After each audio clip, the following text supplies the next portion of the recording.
Mi parte es todo, les agradezco, cuídense mucho y que sea todo un éxito esta reunión. Saludos cordiales.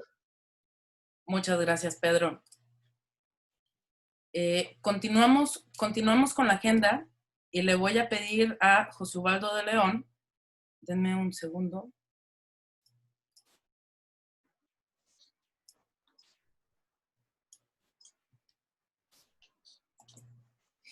Y le voy a pedir a José Ubaldo de León que nos apoye con la lectura de nuestro código de ética. Ok, código de ética. La seguridad y protección son una actividad profesional que exige a quienes se dedican a ella un alto desempeño y la observancia de normas éticas y de conducta, cuyos estándares son mucho más altos que en cualquier otra profesión, lo que nos obliga a mantener una imagen profesional que inspire confianza a nuestros asesorados, a las autoridades y a otros profesionales con los que nos relacionamos diariamente.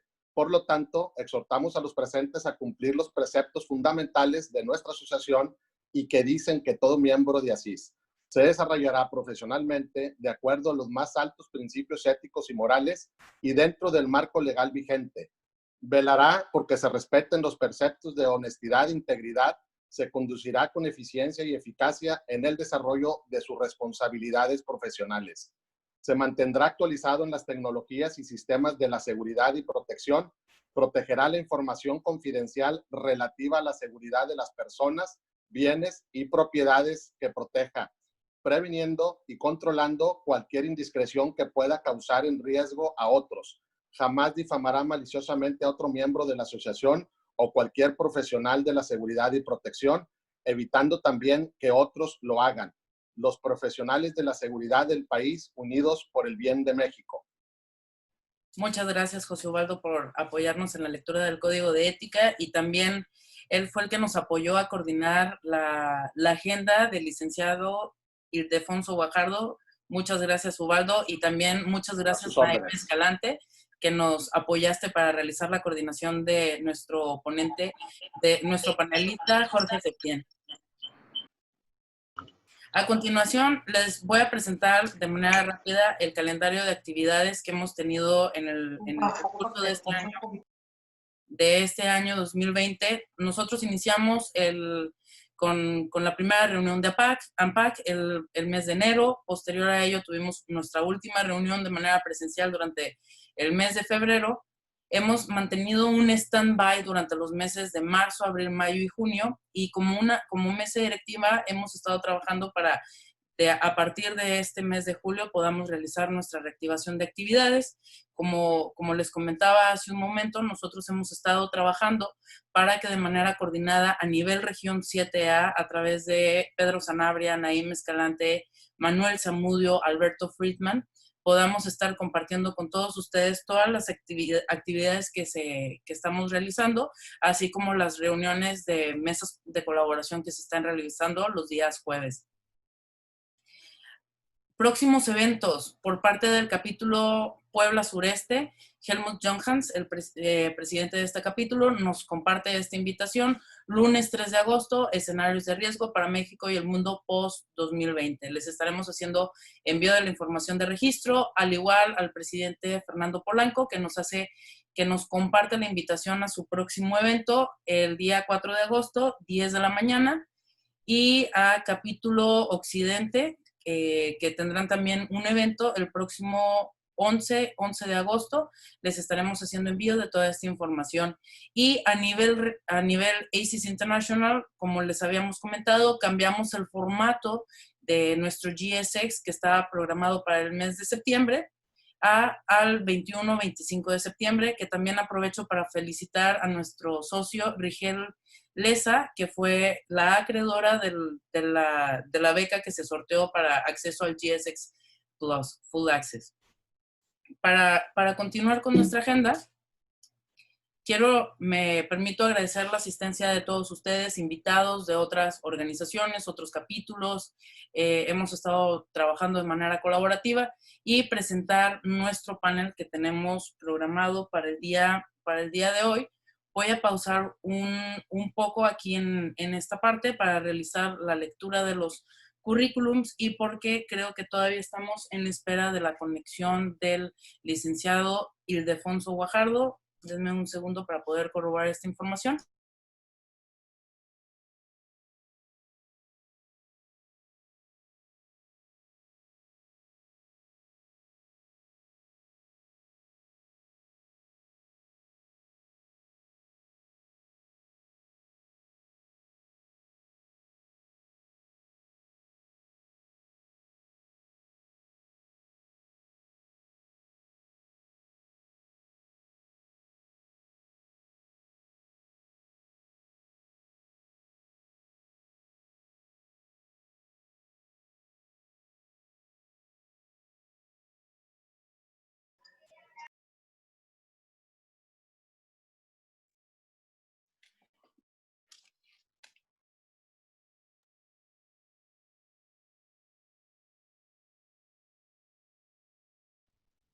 Agradezco a nuestro vicepresidente regional Pedro Sanabria y a sus ARVPs de ser la vocera oficial y encargada de invitar a todos los socios de nuestra región 7A a participar en el Marketplace de GSX Plus, que, como parte del apoyo a nuestra organización y comunidad, ACES International nos ha proporcionado el código que aparece en la parte inferior de la pantalla, Stronger, para que a través de la página gsx.org podamos realizar el registro de manera gratuita. Marketplace nos dará acceso al área de exposición, networking, X-Learning, entre otros, durante los 5 días de duración del evento. Los invitamos a realizar su registro y que puedan participar a este gran evento que organiza ACES International. Y agradecemos sus aportaciones voluntarias a la Fundación ACES, ya que gracias a ellas tenemos estos beneficios. Reciban un cordial saludo. Gisela Hernández, presidenta del Capítulo México Norte, 239.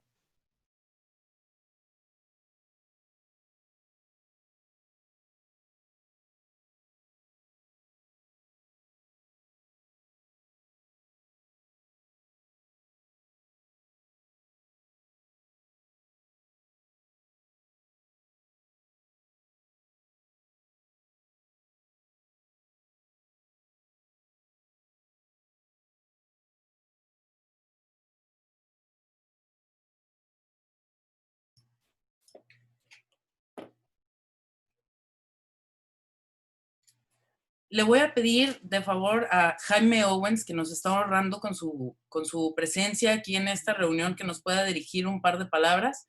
Jaime.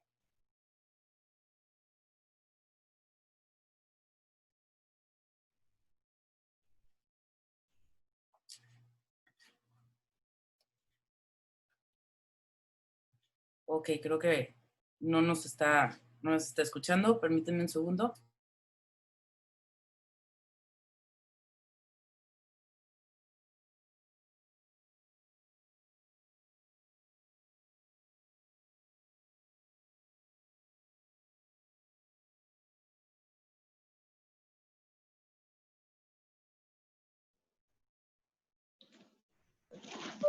Sí. Hola Jaime, buenos días, adelante. Sí, es que se me desconectó en un momento dado. Dame un minuto para conectarme desde la computadora, que estoy en el celular.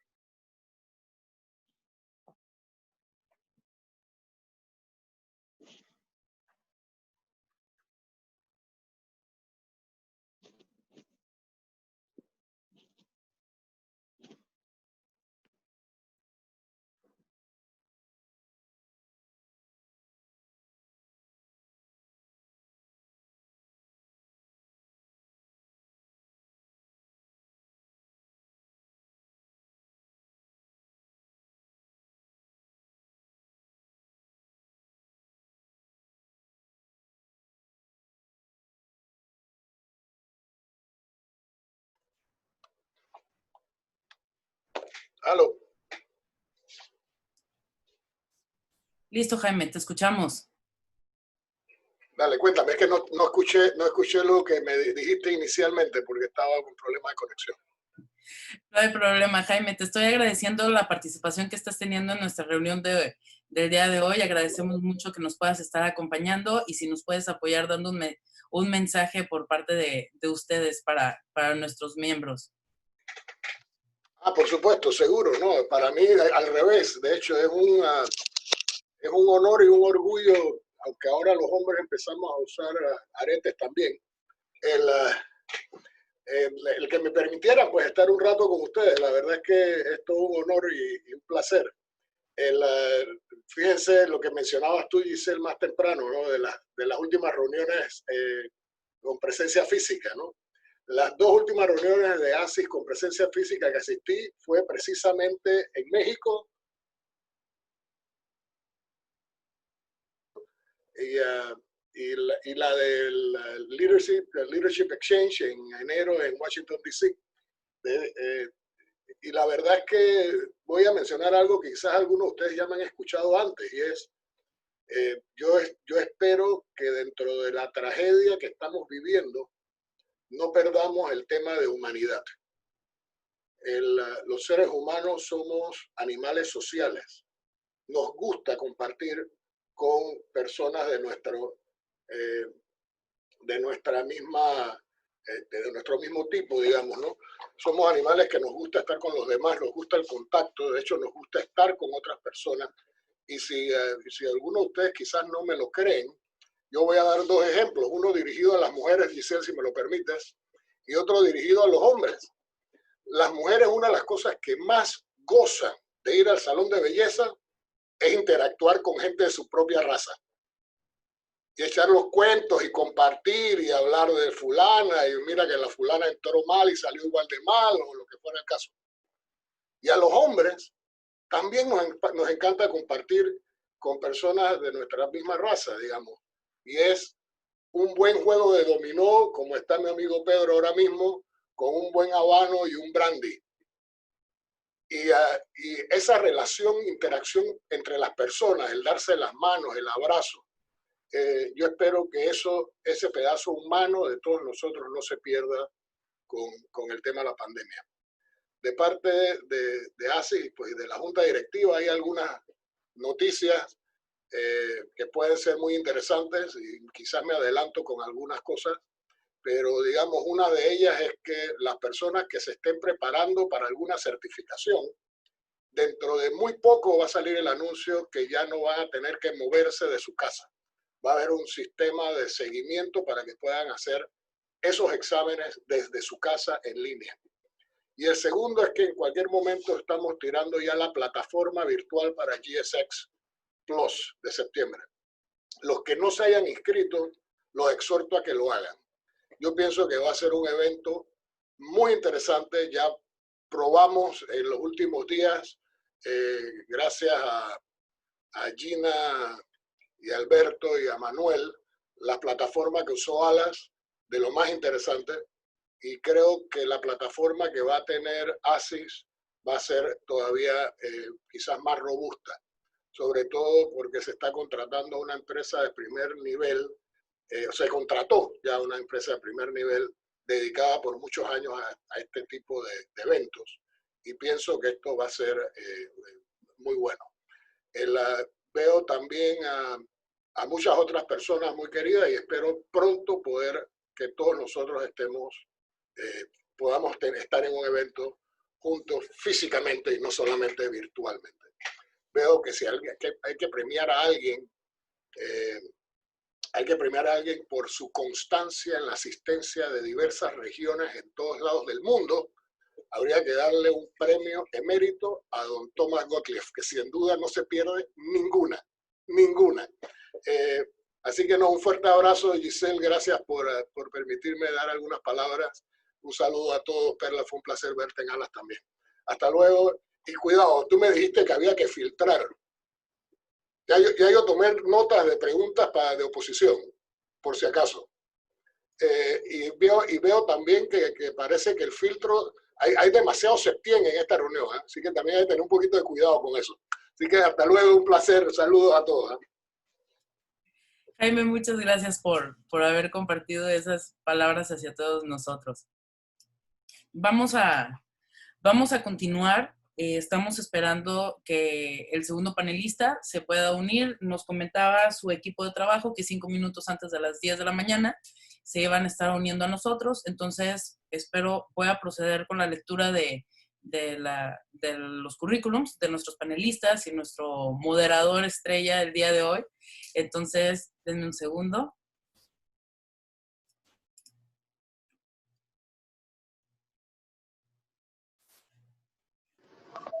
Saludos a todos antes de que empiece la formalidad. Y hola, Pedrito. Te ves muy bien aunque no traigas tus accesorios, amigo. Muchísimas gracias, creo que ya se puso de moda y hasta nuestro queridísimo Jaime Agüez lo mencionó. Gracias, Perla, muy buen día.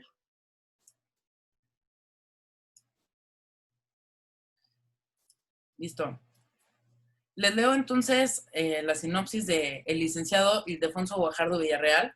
Es originario de Monterrey, Nuevo León, en donde nació el 19 de abril de 1957.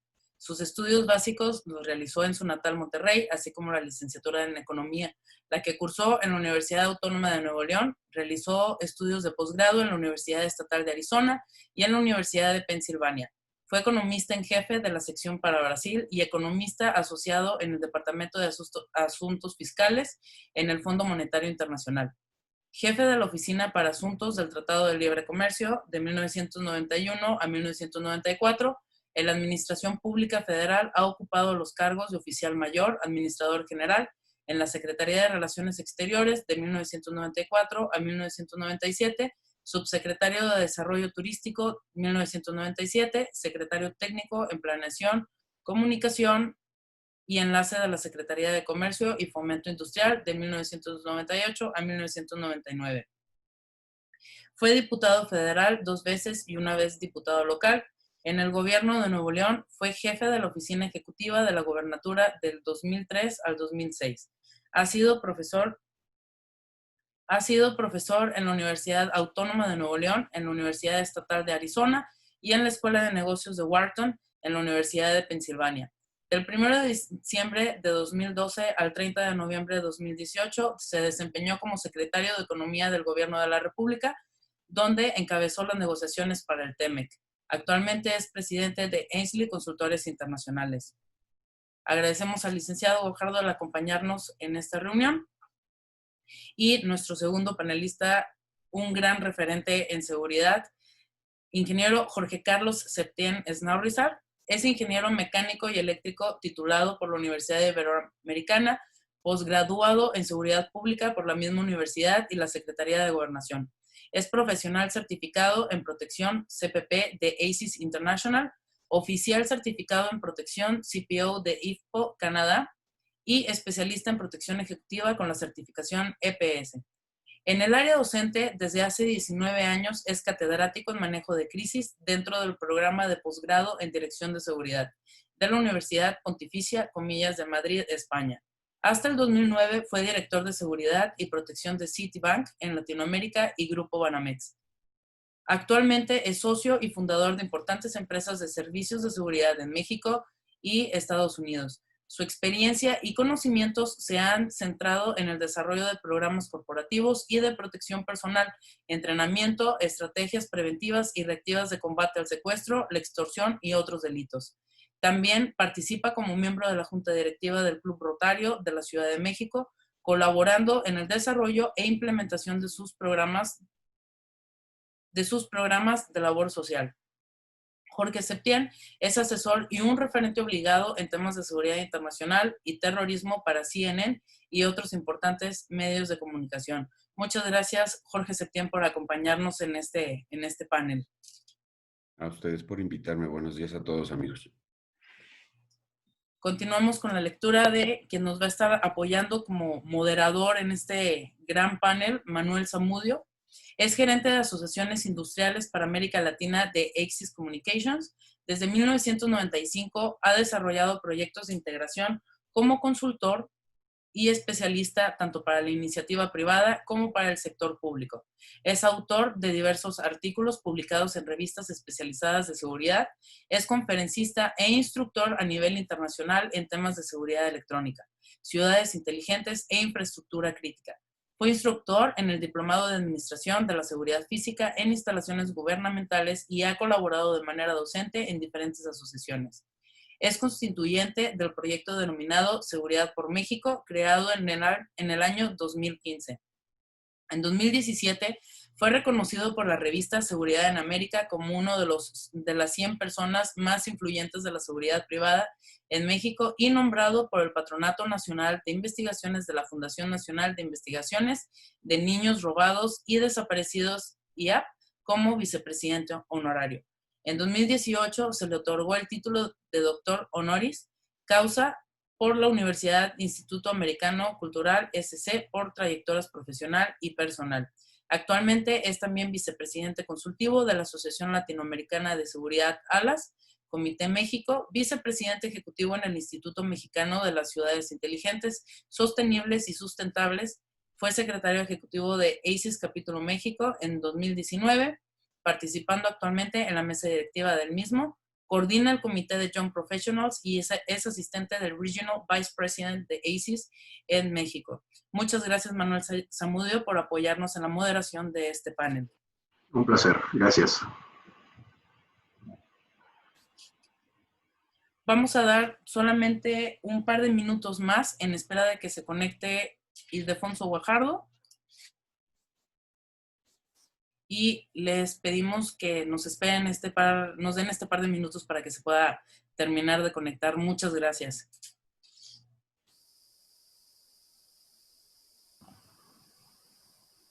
Mientras tanto, y si me permites, Giselle, solamente para poner un poquito de contexto sobre el tema del día de hoy, Giselle tuvo bien compartirme un documento desarrollado por el doctor Arturo Huerta González, que es tutor de maestría y doctorado en el programa de posgrado de Economía. Y no encontré yo mejor documento, mejor texto para contextualizar el panel del día de hoy. Así que en lugar de parafrasearlo o buscar algún texto alternativo o desarrollar algo en un tema en donde la verdad no tengo yo mucho que decir en temas de economía, me voy a permitir leer solamente lo que es el resumen que desarrolló el doctor Huerta, y dice: la seguridad nacional está relacionada con su política económica. De ella depende si la capacidad productiva se satisface. También incide sobre los requerimientos de entrada de capitales y su impacto en la generación de empleos y sobre la distribución del ingreso. De ahí que las políticas y acciones del Estado deben garantizar condiciones de crecimiento para cumplir con el objetivo de alcanzar tal seguridad. Así, se ve amenazada y comprometida por la política económica predominante de liberación y desregulación económica, pues se ha traducido en menor crecimiento económico y menor generación de empleo, ya que la política económica no es neutra, responde a intereses del grupo hegemónico y de seguir con ella seguirá acentuándose la exclusión social, el clima de violencia y comprometiéndose la seguridad nacional. Quise compartirles este texto que nos puede poner un poquito el panorama de qué tiene que ver una cosa junto con la otra. Y hay una frase que me gusta mucho que utiliza Jorge Setién muy seguido, y espero no quemársela en su participación el día de hoy. Dice que, bueno, quizá la seguridad no es el negocio, pero sin la seguridad no habría buenos negocios. Entonces creo que con eso podremos poner un panorama, un contexto general para iniciar la charla del día de hoy, esperando nada más que el licenciado Guajardo esté ya disponible en línea.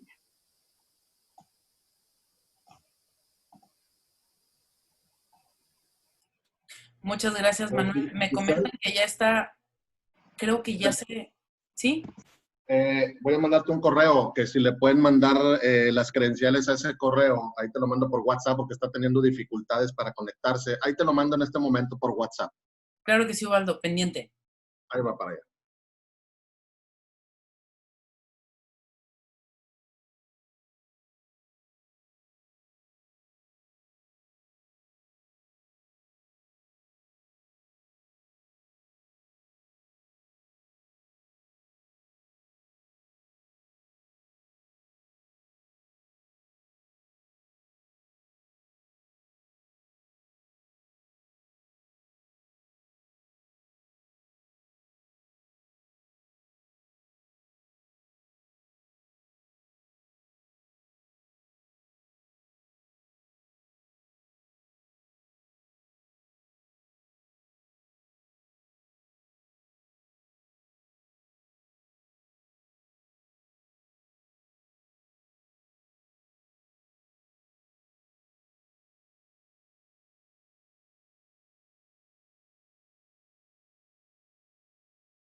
Hola, hola, por allá alguien.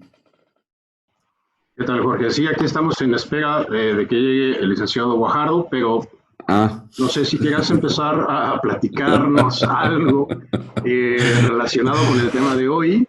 Me asusté porque dije, ya esto ya se petrificó, nadie habla, no escucho nada, ya valió gorro esto. Nos estamos alineando porque nos dijeron que todos en silecio, ingeniero. Aquí Sí, pero ya me había friqueado. ¿Cómo estás, amigo? Bien, aquí vamos, trabajando como negro para vivir como moreno, aquí encerradito.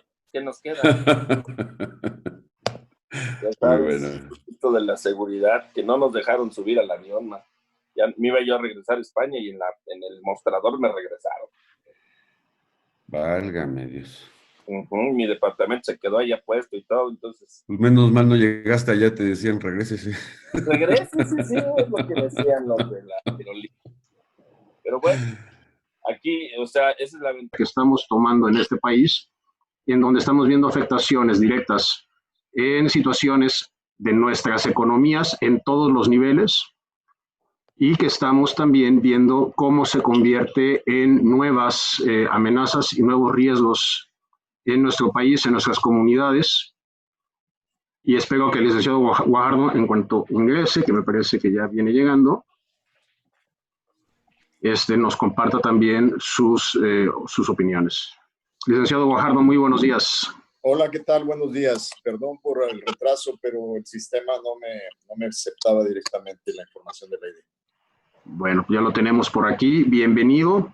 Un placer, un privilegio compartir este panel con importantes figuras de nuestra comunidad en los ámbitos públicos y privados. Y bueno, estaba yo dando aquí un pequeño contexto sobre la importancia de la política económica y su afectación en la seguridad que estamos viviendo el día de hoy en México. Y bueno, me gustaría entrar ya directamente en materia y quiero hacerles una pregunta a ambos. Si me hace favor, licenciado Guajardo, de iniciar con su opinión y a continuación, Jorge, si nos puede hablar acerca del impacto en la parte de la seguridad. La primera pregunta que tenemos para ustedes es, con la reciente decisión presidencial en lo referente a que la Secretaría de Marina, la SEMAR, sea la encargada de la seguridad portuaria en nuestro país, ¿cuál es su perspectiva económica y de qué manera va a afectar esto a la seguridad? Bueno, en mi caso yo más bien hablaría de cómo va a estar afectando esto a nuestros compromisos en materia de comercio exterior y en materia de facilitación más que de seguridad. Creo que mi colega panelista es el experto en seguridad y me encantaría escuchar sus opiniones, pero yo más bien me voy a referir a que el mundo entró en el único compromiso que ha logrado la Organización Mundial del Comercio, en un esquema de facilitación que implica claramente que los países integrados a la OMC tengamos un plan específico para empezar a facilitar, desregular y mejorar las operaciones en fronteras tanto terrestres como marítimas como de aeropuertos. Esto es muy importante que una institución como la SEMAR lo asimile, porque si no puede ser un esquema de deterioro en el proceso de facilitación. Sin duda sabemos que los puertos del país pasan por un momento de riesgo, de alto riesgo, y es necesario tomar control desde el punto de vista de seguridad nacional y de seguridad contra el crimen organizado. Pero sería muy importante que la Secretaría de Marina pueda atraer todos los recursos técnicos, humanos y de capital humano para poder cumplir con nuestras obligaciones en materia de comercio exterior. El país tiene que seguir siendo competitivo y tiene que alinearse a las tendencias de atracción de inversión. Si obstaculizamos y no utilizamos las tecnologías más avanzadas disponibles para sí tomar un control de seguridad, pero no interferir en la conducción del comercio internacional, estaríamos en un problema serio, estaríamos impactando y retrasando la modernidad en materia de facilitación portuaria, en materia de comercio exterior, y sería un golpe severo a nuestra competitividad en materia de comercio. Ahí dejaría yo mis primeras conclusiones. Sí estamos obligados a una serie de compromisos internacionales. Ok, Jorge, tu opinión, tu punto de vista con respecto a estas decisiones y la afectación que tenemos en la parte de seguridad en México. Mira, yo pienso que, como dice el doctor Ildefonso, lo más importante para nuestro país es no afectar la operatividad económica que requerimos. Tristemente, y hay que decirlo, las fronteras en nuestro país han sido semillero de corrupción, han sido pobremente administradas con altos niveles de seguridad y control, como en otros países. Se ha hablado mucho de las intenciones que tienen los gobiernos en los distintos sexenios pasados y en el actual, pues de la importancia de tener ahí un control, etcétera, pero yo desde mi punto de vista muy humilde, sigo viendo que penetran una gran cantidad de armas a nuestro país, con la cual se nutren los criminales para seguir matando gente, para seguir aumentando la violencia. Y también es cierto, tenemos un muy pobre control, principalmente en el sur de nuestro país y también por nuestros mares.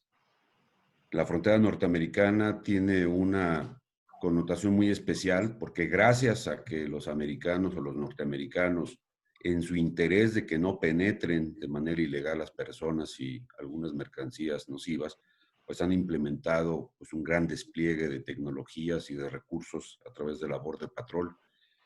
Pero desafortunadamente en México, y lo hemos visto durante muchos años, hasta recientes fechas, cuando ya el gobierno norteamericano nos impuso la necesidad de implementar y desplegar una gran cantidad de elementos de los distintos cuerpos de seguridad nacional para proteger pues, la frontera sur, por donde penetraba lo que fuera y los que quisieran.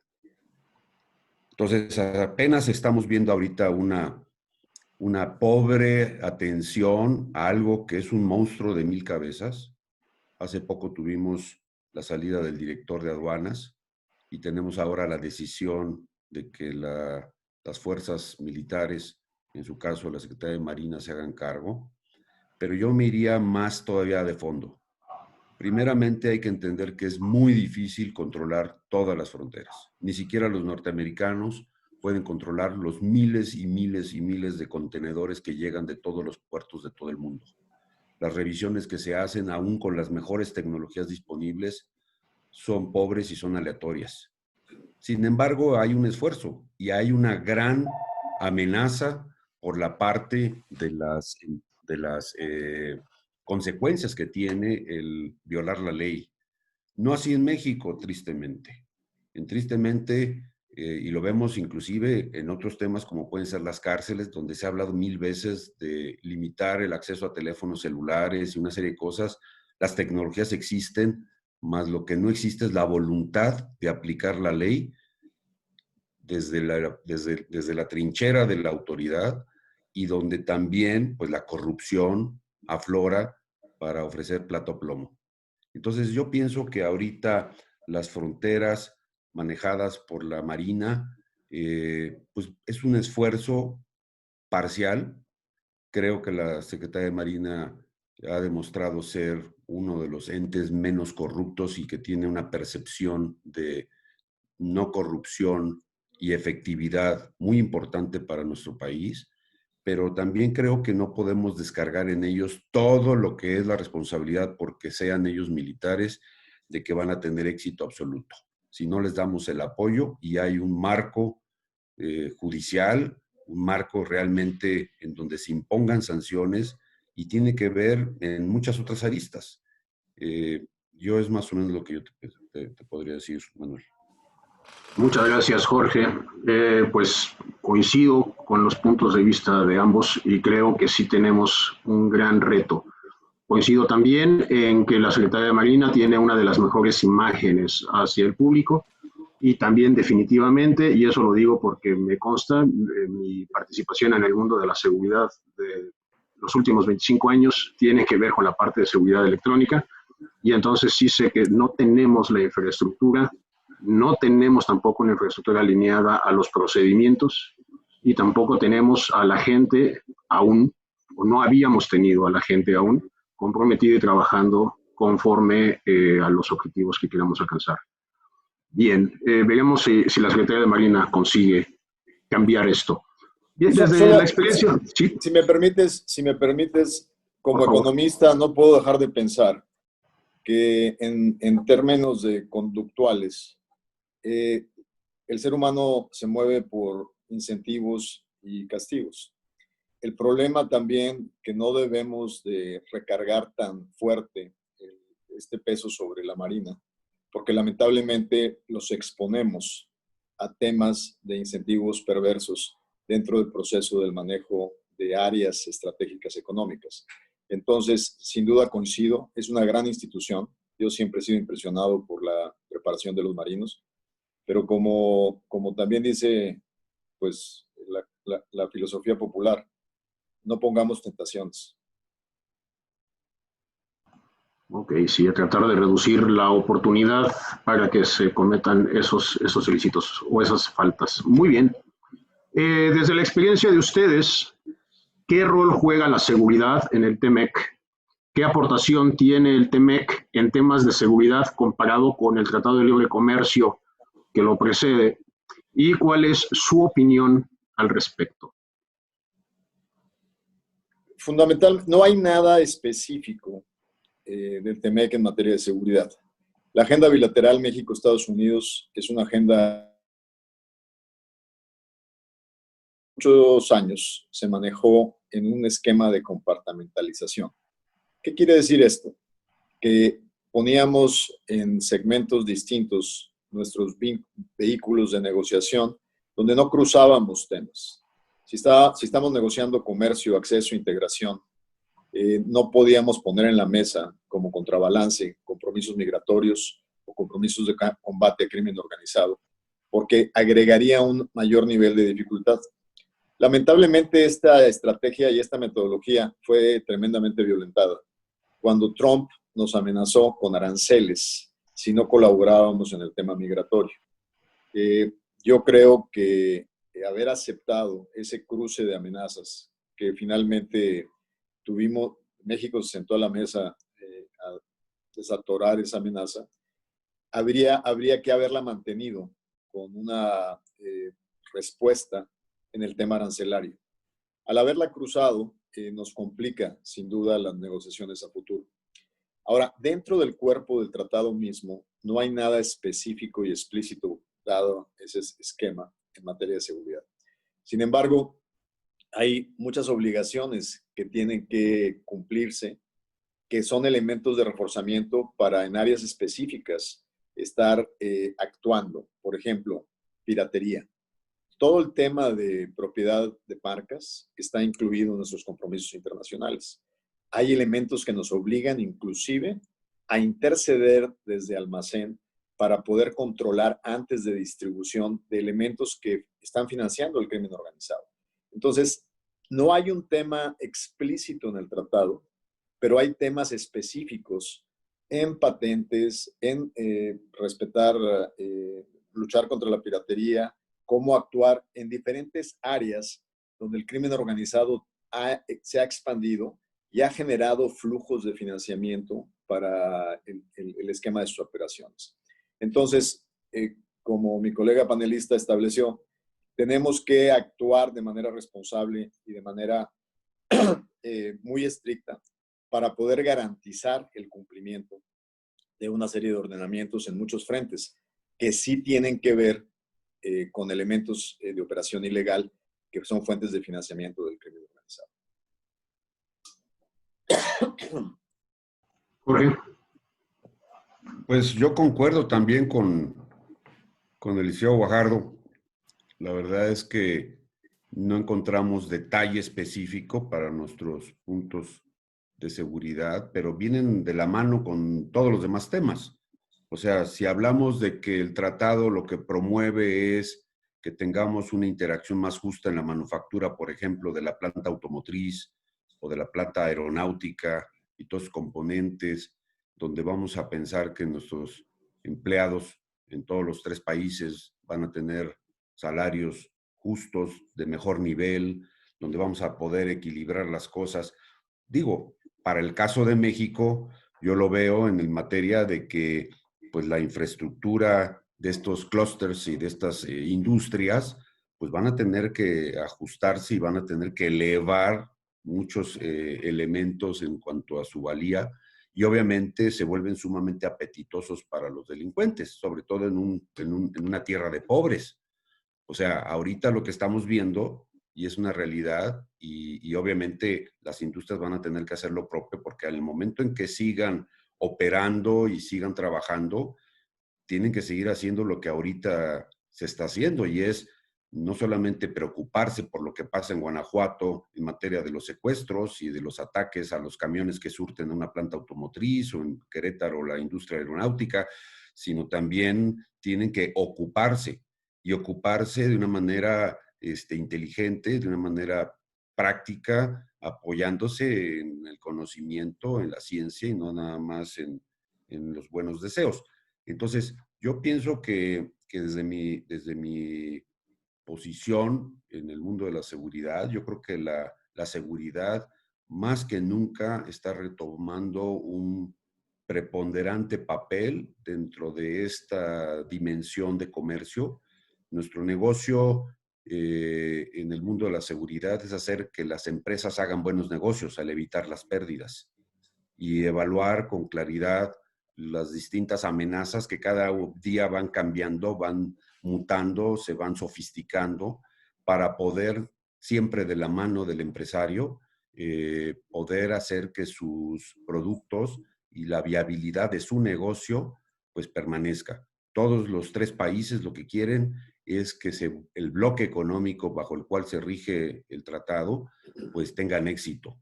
Indudablemente los norteamericanos buscaron sacar una nueva conveniencia y otros factores que desafortunadamente pues tiran el tratado anterior, que yo antes que otra cosa felicito y lo quiero reconocer al doctor Guajardo en el papel terriblemente fabuloso, vamos a decir, o extraordinariamente fabuloso, por no decir terrible, en la negociación. O sea, un tratado bien negociado, con dignidad, con inteligencia, con gente de calibre en todos los puntos, y ahora pues nos enfrentamos a un tratado pues desafortunadamente que nos agarra con las manos en la pared, y bueno, pues se ha firmado un tratado que tenemos que sacar adelante, y donde también nos enfrentamos a condiciones terribles de liderazgos en los países diferentes, porque definitivamente Canadá tiene un liderazgo totalmente diferente al que tenga Estados Unidos y México, y entonces ante eso el empresariado tiene que sortear su realidad y tiene que sacar avante su negocio. Y ahí estamos los profesionales de seguridad para ayudarle. Y bueno, en estos entornos, los 3 países tienen realidades de amenazas diferentes también, y hay mucho trabajo por delante, ¿no? Yo creo que la seguridad tiene un papel fundamental porque, pues como digo, sin seguridad no hay buenos negocios. Coincido completamente contigo, Jorge. Igual con Ildefonso.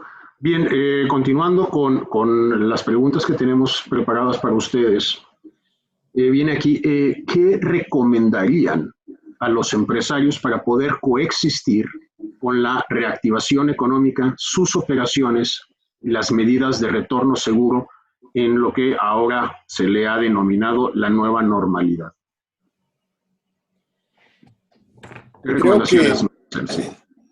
Creo que el grupo empresarial mexicano ha sido sin duda muy responsable primero en entender que el inicio de esta pandemia, haber creído que era factible en una economía emergente como la mexicana, poder mantener un aislamiento absoluto por un tiempo indefinido, era muy difícil.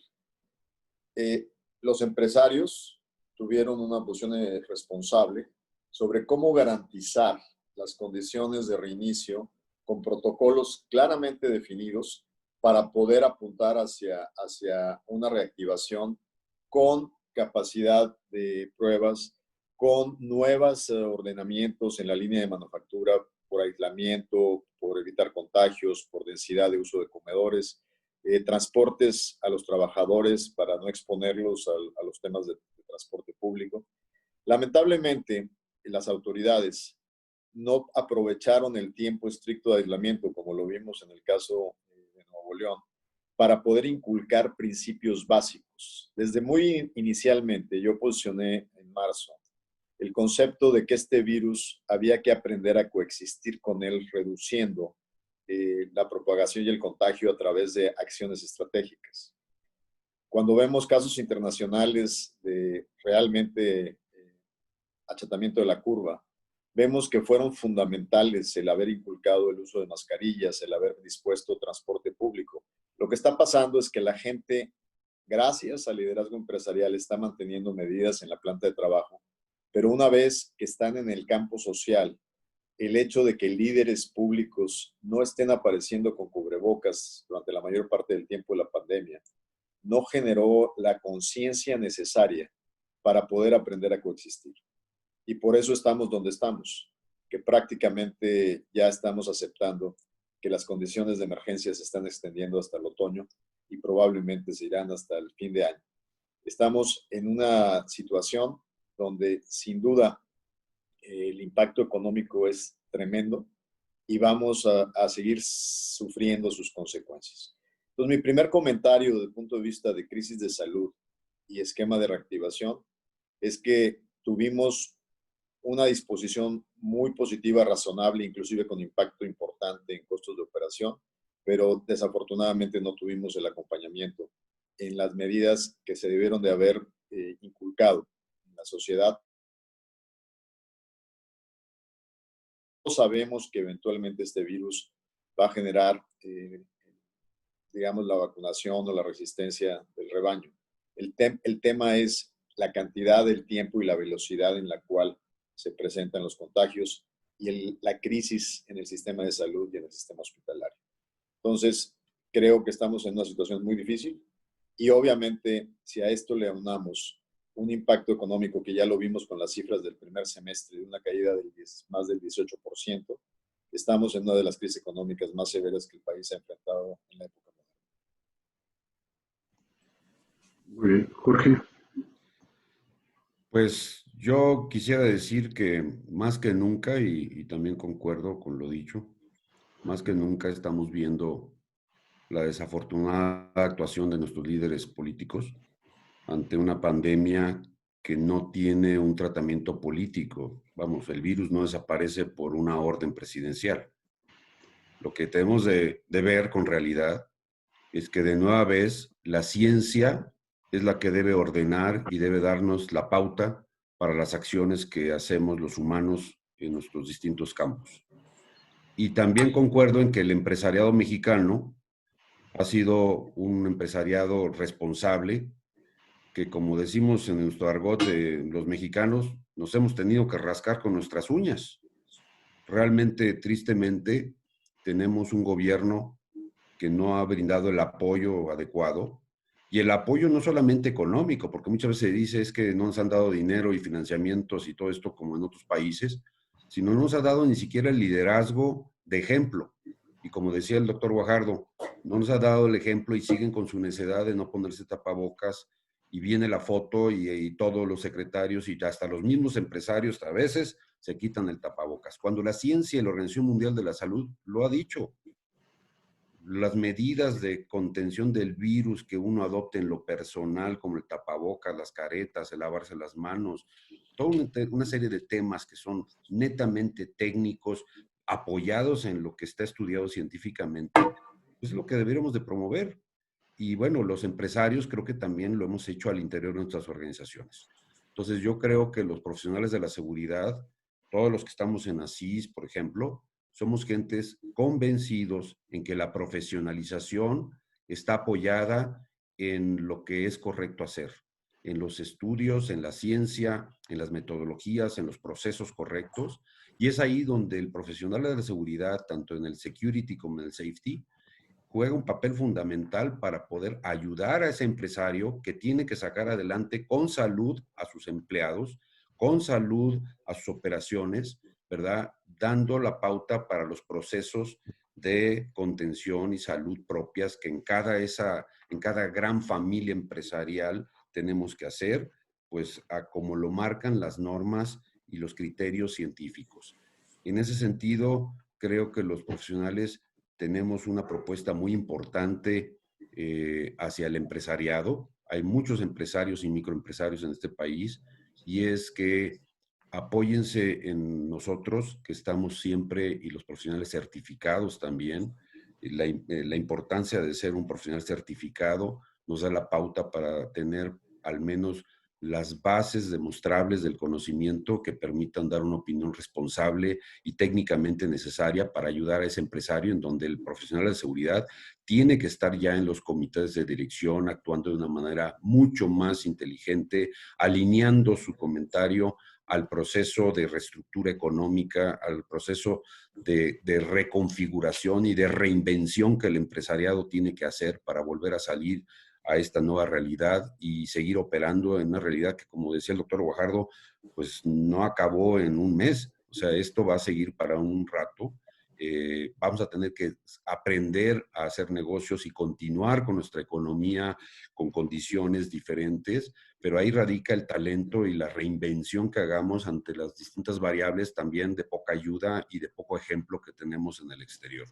Eso yo te diría que es mi comentario. Muchas gracias, Jorge. Pues sí, también coincido. La mayoría de los ajustes que tenemos que hacer creo que van directamente sobre nuestros hábitos, sobre nuestras formas de actuar. Tener la imposición de nuevas normas, de nuevos reglamentos, de nuevos tratados, con la aplicación simultánea de nuevas tecnologías. Necesitamos estar todos alineados. Muy bien. Continuando con las preguntas, tenemos aquí que hoy en día el tema de prevención se encuentra en diversos foros. Desde su perspectiva y experiencia, ¿cómo podríamos convencer a los tomadores de decisiones sobre la importancia de fortalecer la prevención de la violencia y del delito? ¿Cómo convencerlos? Comprenderán que desde hace año y medio que no estoy en la actividad pública, me he concentrado en dos temas. El primer tema es mi despacho, que lo fundé en marzo del año pasado, y estamos muy activos con una buena cartera de clientes, pero más de la mitad del tiempo se la estoy dedicando a tratar de entender la dinámica de lo que estamos sufriendo en la comunidad de Monterrey, en Nuevo León. Hace 2 semanas hice lo que sería el equivalente a un town hall meeting electrónico, invitando a trabajadores, gente que ha trabajado en comunidades muy pobres, en comunidades marginales, y son expertos, psicólogos, gente que interviene en el fomento al deporte. Fueron como 20 activistas sociales. Y mi idea era tratar de entender lo que estábamos viendo, parte también del impacto de la crisis de salud, y ver la descomposición y la aceleración de la descomposición. Hace más de 2 meses o 3, ya el Economist, la revista inglesa, había sacado una muy buena reportaje de análisis, poniendo cifras de cómo el costo de la pandemia estaba siendo muchísimo más alto en temas más allá del contagio del COVID. La desatención de los programas de medicina tradicional, el incremento en el abuso de sustancias, violencia familiar, falta de recursos claros con el desempleo que se está generando masivo en casi todas las comunidades, están agravando el ya muy dañado tejido social que traíamos. Es realmente alarmante lo que está pasando. La atención tradicional de la intervención pública va a los problemas coyunturales, va a los problemas de la falta de una despensa, va a los problemas directos del día a día, pero la intervención profunda desde el punto de vista de reconstitución del tejido social es muy escasa. La visión de fondo no está inculcada en las autoridades. Inclusive hay un modelo muy interesante de intervención que se está fomentando a partir de un grupo de de gente que está donando su tiempo y su dinero para tratar de avanzar un proyecto de un juez jesuita muy renombrado en la reestructuración del tejido social que requiere una intervención integral. Lamentablemente, no hay hoy un modelo en México fuera de este que se está empezando a implementar en algunos municipios de Nuevo León, en donde es muy importante estar midiendo sus resultados y estarlo ajustando. Y lo que me toca a mí ver ahora que me reconecto y que regreso a saludar a lideresas que conocí cuando hice campaña en el distrito de del Oriente de Monterrey, cuando hice campaña en Apodaca. Hay casos muy difíciles, hay lideresas muy comprometidas que tienen, por ejemplo, un comedor para adultos mayores. Hace 2 meses le mataron a 2 nietos, crimen organizado. Y lo que está viendo uno son líderes socialmente comprometidos que una generación después, sus familias se le están descomponiendo dentro de esta vorágine de la descomposición del tejido social. Creo que este tema es fundamental. La descomposición del sistema de educación pública, al querer llevar una agenda educativa diseñada para estar presencial, en línea, está generando una deserción increíble en términos del seguimiento del sistema educativo. Lamentablemente estos jóvenes, si son totalmente dejados fuera de la captura del sistema educativo, van a ser captados por el crimen organizado. Tenemos una bomba de tiempo en nuestras manos si no estamos viendo el desmoronamiento del sistema de educación pública. Hice 3 reuniones con padres de familia, con maestros y con los propios alumnos en grupos diferentes, en días distintos, en las mismas zonas marginadas. No hay... los niños entreguen las tareas. El 50% de los niños no están dando seguimiento a la agenda de educación. Entonces, no solo es la pregunta que nos hiciste en términos de qué pasa con prevención. Hoy, no dudo en calificarlo como una emergencia nacional por los efectos que la crisis de salud está teniendo en algo que ya venía muy deteriorado. Gracias. Ok, muy bien. El tema de educación creo que es fundamental y aquí se abren muchas otras facetas sobre la eficiencia de nuestro sistema educativo, el de si van a obtener o no los alumnos un documento que les permita buscar trabajo, lo mínimo que se solicita es secundaria y resulta que nadie reprueba antes de esos grados y no necesariamente ello representa que uno tenga las habilidades o conocimientos necesarios para desarrollarse profesionalmente. En fin, bueno, creo que aquí se abren muchísimos otros temas de discusión. Pero, Jorge, tus comentarios al respecto, por favor. Pues bueno, yo creo que podríamos tener toda una sesión completa nada más con esta pregunta. La verdad es que es una pregunta muy, muy amplia, con muchas aristas de respuesta. Pero la realidad es de que, retomando un poco las palabras de don Ildefonso, yo diría que un país sin cultura es un país que está condenado a la dependencia y al fracaso. La cultura, el conocimiento, la evolución del ser humano en el saber son fundamentales. Y por eso también en el mundo de la seguridad, pues asociaciones como la nuestra, lo que promueven principalmente como un pilar rector de operación es el conocimiento y la profesionalización de los que estamos aquí, como una especialidad que ayude a que lo que se haga bien y se haga con fundamento.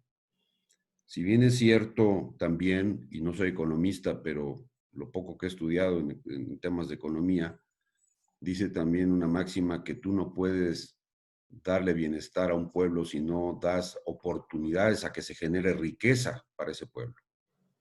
Y la riqueza no viene nada más por obra del Espíritu Santo. La riqueza hay que buscarla y hay que generarla y hay que dar los factores también políticos y de soporte para que esa riqueza se pueda generar a través de la inversión, a través de la oportunidad de dar más empleo, a través de los factores que, pues en el mundo civilizado, los grandes países que tienen hoy un gran nivel de desarrollo, como pueden ser los nórdicos, o pueden ser algunos europeos, o pueden ser Canadá, en fin, lo que han hecho es promover precisamente que la gente tenga trabajo, que tenga oportunidades, que tenga canales para poder buscar una educación, y aun cuando el Estado tiene que dar oportunidades a que esa educación, que también es costosa, la educación cuesta y cuesta mucho, se den canales que favorezcan el que esos elementos puedan optar por esa capacitación y por ese conocimiento, aunque lo paguen después. Digo, los chamacos en muchos países sacan sus becas y una vez que tienen sus maestrías, sus doctorados, pues tienen que seguirlas pagando. Pero vamos, tristemente en nuestro país, y lo hemos visto, cómo toda esta reforma educativa que queríamos, pues se vino abajo, cómo volvemos a tener a los mismos líderes otra vez en escena, cómo tenemos movimientos que supuestamente son educativos y nos bloquean carreteras y nos afectan pues, la movilidad. Entonces, la educación yo creo que es un pilar fundamental, y ahí sí las políticas públicas pues no las vemos del todo lo conveniente que quisiéramos muchos de los mexicanos como yo. Por el otro lado también, pues no vemos políticas públicas claras, ni vemos toda una estrategia concreta que esté demostrando resultados. Seguimos quejándonos de los pasados y seguimos quejándonos de las herencias, pero la realidad es que vamos con 2 años de esta nueva administración y objetivamente los números demuestran pues que las cosas van mal. Entonces, yo diría que el tema de la prevención es muy importante, sí, pero básicamente nos están dejando a un bastión tan importante como el empresariado mexicano, pues la responsabilidad de promover al interior de nuestras organizaciones y al interior de nuestras familias, pues toda una serie de conceptos que van en el sentido de darles la oportunidad del buen trabajo y el beneficio, pero también motivar la promoción de los valores y la ética y el buen comportamiento. Pero por el otro lado también en nuestras organizaciones aplicamos sanciones. Y obviamente si te vas por el lado del bien, pues hay premios. Si te vas por el lado del mal, hay sanciones hasta donde nos corresponden a nosotros. En el ámbito del público, tristemente también se sigue fomentando, desde nuestra humilde apreciación, pues un tema que es fundamental para el deterioro de este país, que ha sido la impunidad y que ha sido derivado de la corrupción y de la impericia y la incapacidad técnica y la falta de voluntad y toda una serie de cosas, un tema de impunidad. Y lo seguimos viendo todos los días. Digo, más famoso, y yo no doy mañaneras, ¿verdad? Pero el tema del Netflix hoy es el señor Lozoya, en donde pues obviamente tiene un tratamiento que desde mi óptica, independientemente de cómo esté fundamentado, pues nos da a entender pues que los poderosos y los importantes económicamente hablando y que tienen una conveniencia política, al simple ciudadano, el mensaje que le llega es pues que seguramente va a estarse muriendo de risa unos días en su casa, mientras que otras gentes que a lo mejor por hambre se robaron 1 kilo de carne en alguna parte del país, pues van a estar purgando una condena terrible. Entonces, yo pienso que el sistema judicial también tiene un papel preponderante, y el tema de los jueces asesinados y de todo este tipo de circunstancias, pues nos da a entender de que hay muchos frentes por atacar, pero no se está haciendo en toda su dimensión de la manera correcta. Y bueno, pues yo te podría decir que la prevención es fundamental, pero no nada más como un discurso político. Ese discurso político tiene que ir de la mano con otro tipo de acciones complementarias que demuestren que hay verdadera voluntad y que demuestren verdaderamente un compromiso de unión entre todos para que cada quien haga lo que le corresponde. Muchas gracias, Jorge. Sin duda, como bien lo dijiste, podríamos hacer otro panel y seguir hablando de esto, y ya no solamente de los temas de seguridad pública y de la participación de las autoridades, sino también ya por la parte de la colaboración de la iniciativa privada como coadyuvante para el alcance de estos objetivos. Bien, casi para terminar y llegar a la parte de conclusiones y preguntas y respuestas, me permito recordarle a aquellos que están participando en esta sesión que pueden escribir sus preguntas en el chat correspondiente. Muy bien, ante la posible crisis económica y su relación con la seguridad, ¿cuál consideran ustedes que es el escenario para México y para el Estado de Nuevo León para el próximo año? Yo creo que, como ya lo empezamos a pincelear desde las respuestas anteriores, debemos de prepararnos para un año bastante difícil, con aristas de una profundización de la pobreza y la crisis, con las consecuencias de mediano y largo plazo de este bache en el sistema de educación pública. Creo que sí vamos a tener un deterioro muy serio frente de la seguridad. La caída económica seguramente será de 2 dígitos. Esto, ustedes, expertos en materia de seguridad, lo saben. Mi recomendación, con todo respeto y sin pretender ser un experto en el campo que ustedes manejan, sería poder entrar y convencer a los diferentes niveles de gobierno de estrategias puntuales y concretas. Como bien Jorge ha dicho, que no puede haber desarrollo y país sin la facilitación de la construcción de riqueza. Lo que tenemos que enfrentar, y sobre todo desde la responsabilidad que ustedes están, es que la invasión de un crimen organizado que ha ido expandiendo su presencia se fue a trata y después se fue a migrantes y después se fue a invadir espacios de acción pública en manejo de rubros de alcohol en alcaldías y permisos e inclusive infiltrarse en temas de licitaciones públicas. O sea, creo que ahí es donde tenemos que empezar a hacer el marco de contención. Y en el caso específico del delito económico, como secretario de Economía, siempre insistí a los responsables de seguridad que para el delito económico no se necesita una gran aportación como en la física nuclear. Lo que se necesita es conocer los incentivos y el movimiento de los mercados. O sea, ¿cómo es posible que podamos explicar que un tren es parado en la ruta Puebla-Veracruz y hay señoras y jóvenes de una colonia popular con palas robándose bolitas de propilietileno, de sustancias petroquímicas en costales? Para ellos no tiene uso ese material. Alguien los contrató para lograr ese saqueo. Y el problema es muy sencillo. ¿Cuántas gentes pueden utilizar en el mercado secundario ese producto? El crimen económico es con información, tecnología y capacidad muy sencillo. Hay que intervenirlo en los mercados que realmente son el usuario final. Si vamos contra las comunidades no son más que instrumentos. Hay que encontrar quién está comprando en el mercado secundario y cómo se están transaccionando esos bienes. Entender los mecanismos de mercado y las maneras como se hacen uso de valor económico que está siendo saqueado a través de interrupción de las vías públicas o asalto a camiones de transporte.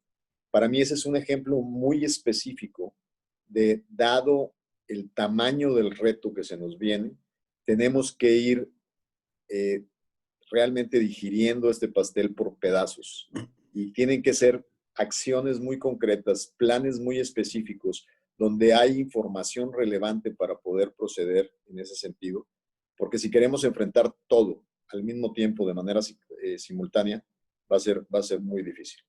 Creo que ustedes están en una posición privilegiada para acercarse a quien en el sector público pueda tener la posibilidad de diseñar un programa desde la Secretaría de Comunicaciones, desde Seguridad Nacional, desde la Secretaría de Economía, para poder integrar un programa de combate al delito económico. Muchas gracias, doctor Guajardo. Jorge. Pues me gusta mucho lo que dijo el doctor Guajardo. La realidad es de que primeramente estamos aquí para hacer equipo, doctor Guajardo. Estamos aquí como especialistas para hacer equipo y siempre hemos procurado el acercamiento con las distintas autoridades para poder brindar nuestra asesoría, nuestra consulta, de una manera genuina y de una manera desinteresada como ciudadanos antes que nada. Porque independientemente de que cada uno de los que está en esta asociación participamos en una asociación no lucrativa a nivel mundial, participamos con un interés de profesionalización. La realidad es que somos mexicanos y aquí lo único que yo podría decir es que nuestro partido se llama México. Y en este partido que se llama México vemos con tristeza también como ciudadanos cómo se ha venido deteriorando pues, la economía, la inseguridad, todos estos factores que han venido cambiando y todos coinciden en un factor crítico y es la voluntad que deben de tener los políticos para cohesionar a los distintos artistas o miembros de esta sociedad para que trabajemos de una manera armoniosa y armónica. Yo quiero decir con conocimiento de causa que yo vi y conozco, porque también tuve la oportunidad de trabajar hace muchos años en un grupo regiomontano de gran prestigio. Monterrey es un estado, o más bien Nuevo León es un estado pujante, industrializado, que es muy práctico y no se anda con tantos rollos. Y desafortunadamente ha sido duramente golpeado, y ha sido golpeado por un cáncer que se llama crimen organizado, la llegada de los distintos carteles que azotaron durante varios años esa región, pues marcó una diferencia entre tener una barda en casa o no tenerla, ¿verdad? Cuando las casas no tenían bardas y de pronto, ¡pum!, despertamos a los secuestros y a las extorsiones y al patrullaje de bandas criminales terribles. Y la realidad es que hubo una demostración, como ha habido en otros estados también muy puntuales, y como bien comenta usted, no podemos atacar todo al mismo tiempo porque no tenemos ni la capacidad ni un plan maestro que de un día para otro cambie el país. Pero sí hay puntos muy concretos y sí hay delitos muy concretos, entendiendo desde el punto de vista criminológico que el delito en México principalmente tiene una motivación económica. Tiene una motivación económica el que los carteles existan. La razón de existir un cartel no es matar por matar. Un cartel existe porque es una industria criminal que a través del trasiego de drogas y otro tipo de negocios que ahora se han visto, obtienen grandes cantidades de dinero al amparo de corrupciones y de impunidad. La realidad es de que Monterrey demostró cómo el empresariado, en unión con el gobierno, donde tuvieron que forzar al gobierno en su momento a hacer equipo. Y en otros lugares del país se ha visto cómo los empresarios, de la mano de la voluntad de los políticos, pueden lograr abatir ciertos delitos que demuestren, y son delitos de alto impacto, son delitos que lastiman brutalmente. Un secuestro lastima mucho más a una familia al delito de robarse una bicicleta o al delito de afectar la sustracción de algún valor de una tienda. La realidad es que hay delitos que sí lastiman a la sociedad, que sí tienen un gran impacto social y que tienen la oportunidad de poderse atacar de frente con estrategia, con inteligencia, con voluntad y con una difusión que debe decirle al criminal, el que la hace la va a pagar, porque realmente no hay crimen perfecto y está demostrado. Entonces, hemos visto cómo países como Colombia, donde tuvieron que vivir bombazos, muertes de policías y tragedias terribles, pudieron salir adelante en una lucha que ahora desafortunadamente empieza otra vez a afectarse en su entorno, pero aquí es un tema de unir a toda la sociedad, es un tema de que los ricos no son distintos mexicanos que los pobres, todos somos mexicanos, todos somos un equipo y debiéramos de tener una mesa de trabajo en donde con conocimiento, porque aquí pareciera que a veces nuestros funcionarios son gente que por rezarle a la Virgen María creen que las cosas van a cambiar. Y esto es un tema técnico, es un tema científico, es un tema que requiere tecnología, que requiere ciencia, que requiere procesos, gente bien capacitada, pero sobre todo, vuelvo a lo mismo, requiere voluntad. Entonces, el horizonte que yo veo es un horizonte que concuerdo también, no es muy promisorio en un cambio dramático, porque se juntan varios factores críticos. Primeramente, el encierro pandémico que hemos tenido todos nos ha obligado a tener una afectación económica en todas las familias y en todas las industrias. Los indicadores económicos que narran y describen los expertos y las distintas calificadoras internacionales nos dicen la realidad, así como un cardiólogo ve sus cifras de un electrocardiograma, las finanzas y la economía tienen métricas muy precisas. Y en esas métricas precisas, los indicadores nos dicen que no va bien la economía del planeta. Y México no es la excepción. Entonces, por más que quieran negar la realidad, tenemos una afectación económica. Los criminales no están viendo realmente una política de combate que les preocupe, realmente están operando. Y tenemos en Nuevo León estados vecinos que también afectan mucho. Tamaulipas tiene una problemática muy peculiar que está irradiando como un cáncer el tema, por ejemplo, de las extorsiones desde las cárceles y que nadie hace nada. Tenemos a Coahuila vecino. En fin, en toda esa región, pues hay que entender que se debe de trabajar también como equipo con los otros gobernadores y con la federación para poder tratar de combatir esto. Y no solamente en el plano de mandar más Guardia Nacional o más militares, sino en todos los frentes trabajar como equipo, ¿no? Muy bien.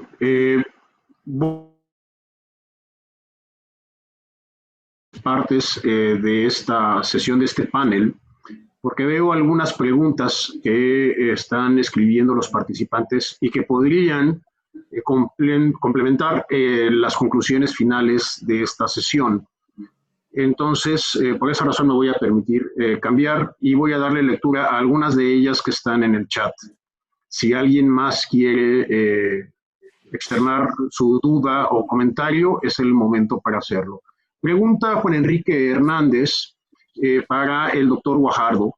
¿A qué se refiere con pacificar las fronteras? ¿Cree que la CEMAR cuente con la preparación profesional en el manejo y administración de aduanas?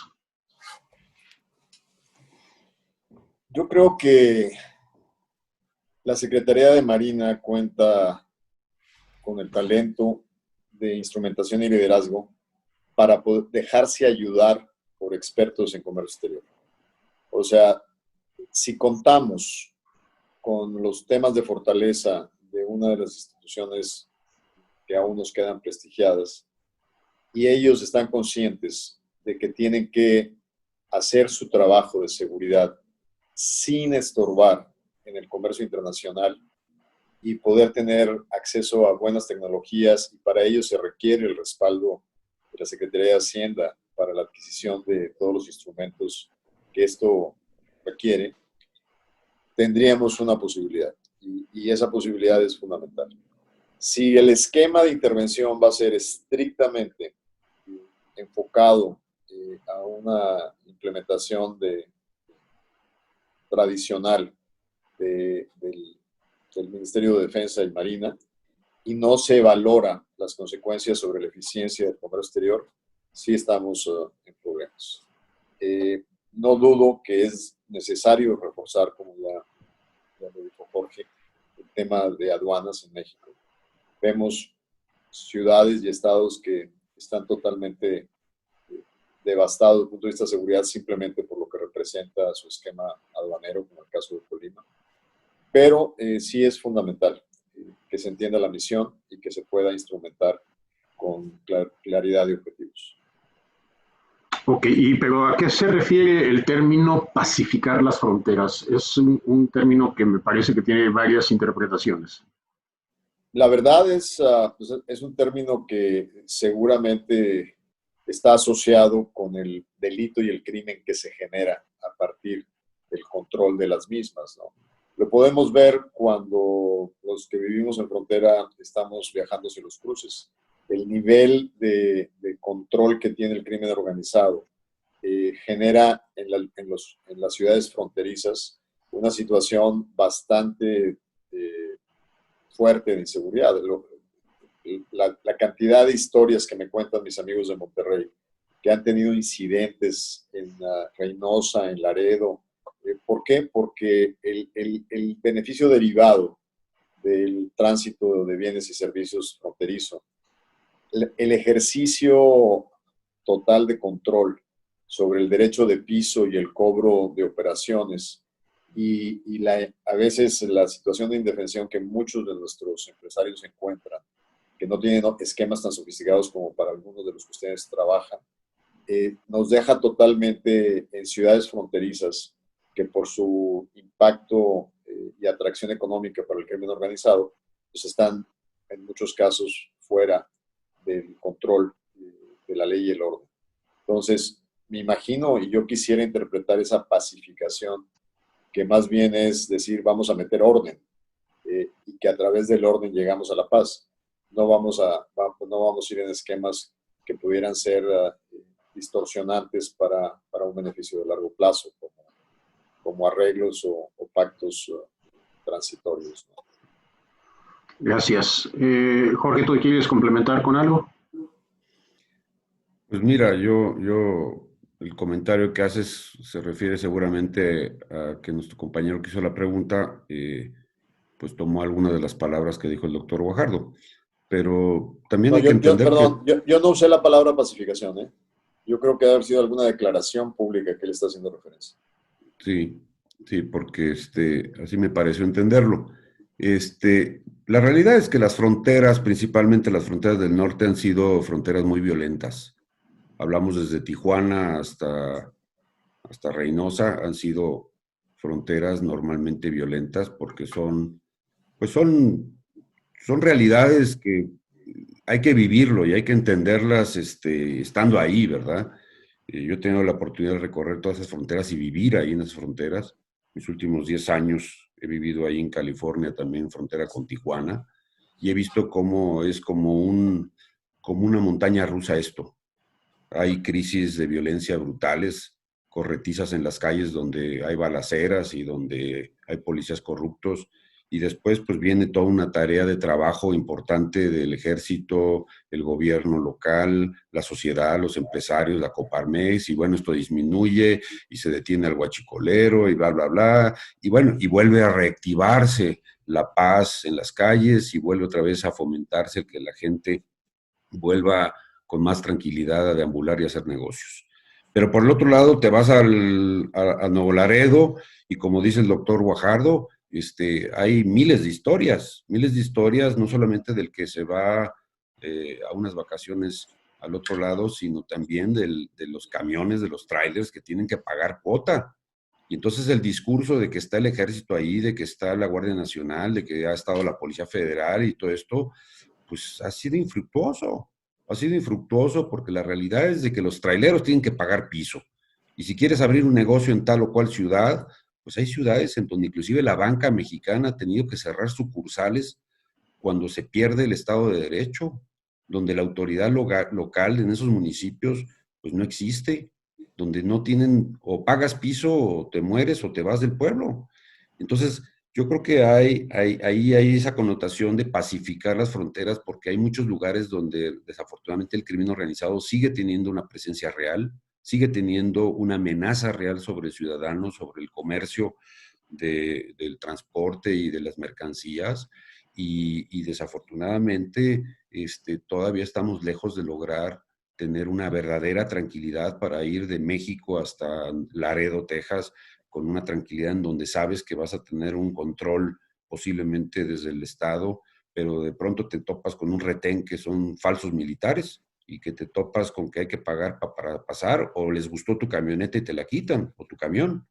Entonces, yo creo que ahí hay todavía muchas cosas que se tienen que decir con realidad.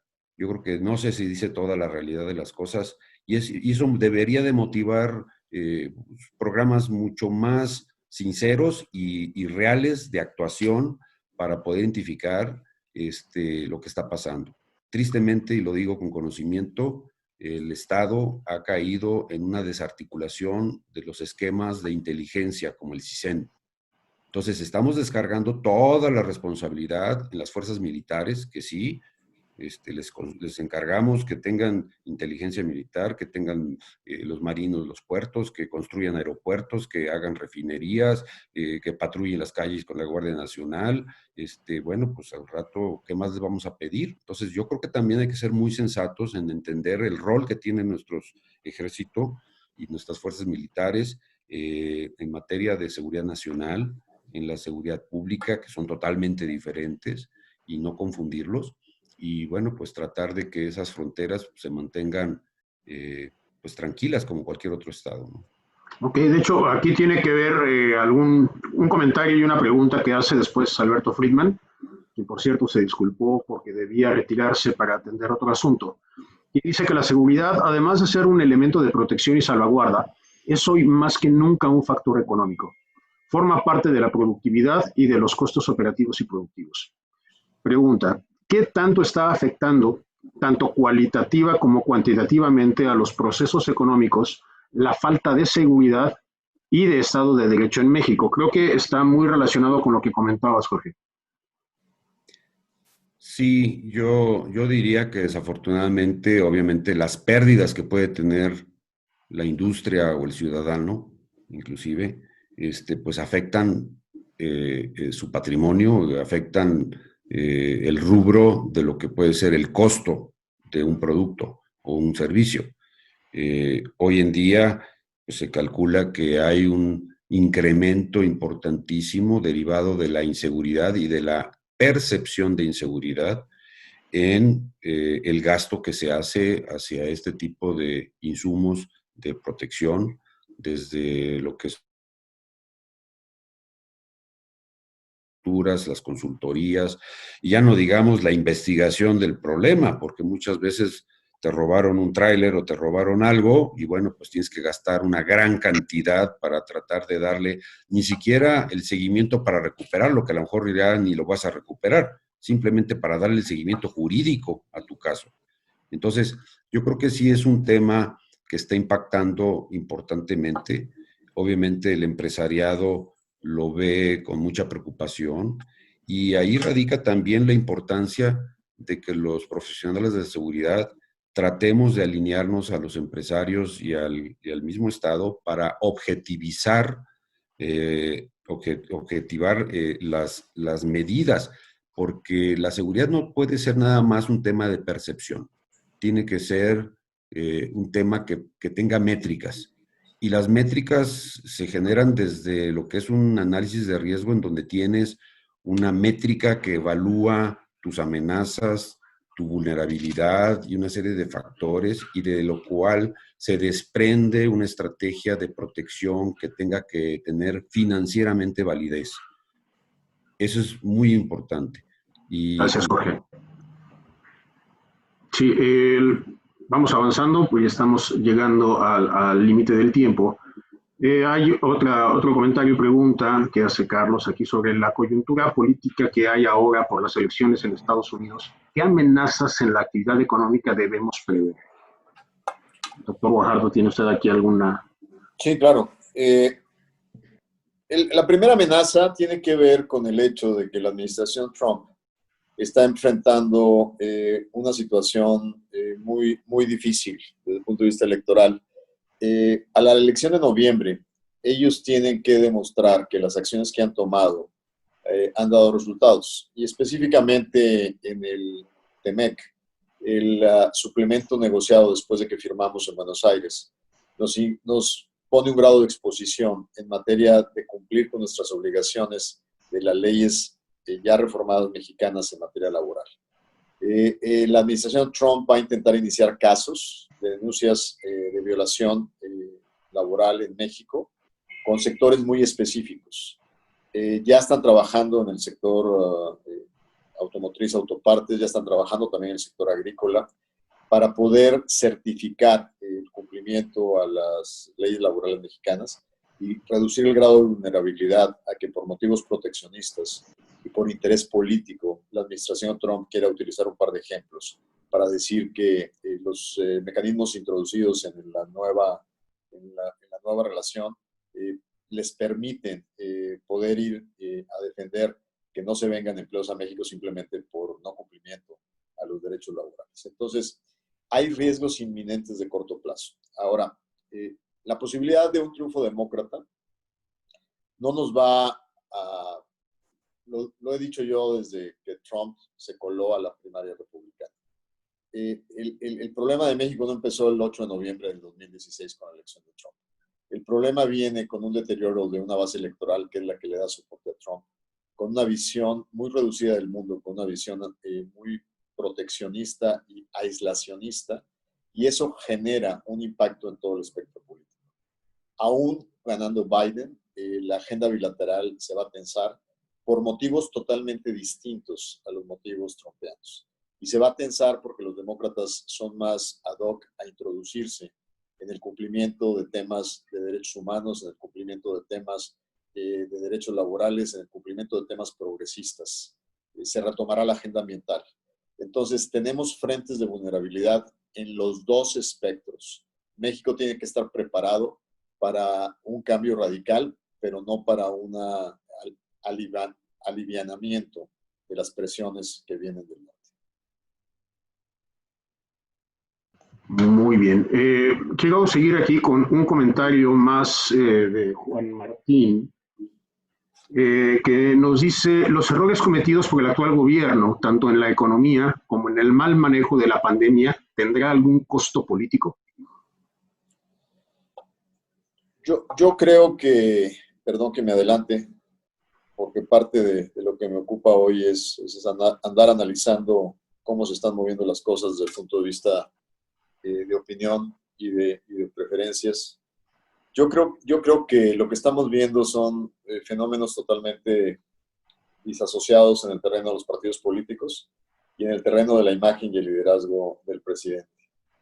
Creo que aún no vemos el impacto final de lo que estamos viviendo en este momento, pero hasta ahorita creo que la figura del presidente no ha sufrido un deterioro significativo en los temas de medición de opinión. O sea, aún en un estado como Nuevo León, el presidente trae niveles de aprobación mayores al 50%. Sin embargo, eso no se hereda de manera automática a los partidos políticos. La última medición que yo hice en Nuevo León fue en el mes de mayo. Estamos por hacer otra.